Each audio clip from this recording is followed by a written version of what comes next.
Grabe. Alam, madami siyang feeling ng pistachio.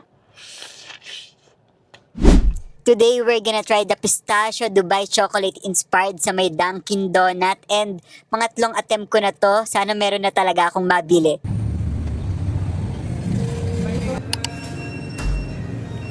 Dalawa nga pong pistachio. Finally, nakabili rin ako. Ayun, buti na abutan ko yung dalawang natitira. Kaya naman, let's try it! Oh guys, tignan nyo. May pistachio talaga siya sa may toppings niya. Ayan, kung madami. Alam, madami siyang feeling ng pistachio.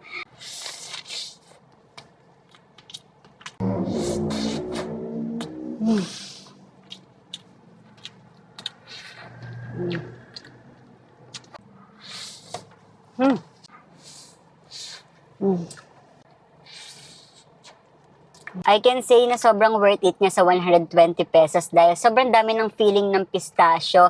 And lasang-lasa talaga yung pistachio guys, hindi lang siya puro matamis, talagang malalasahan mo yung pagka natin ng pistachio. So, yun lang, try nyo din. Bye-bye!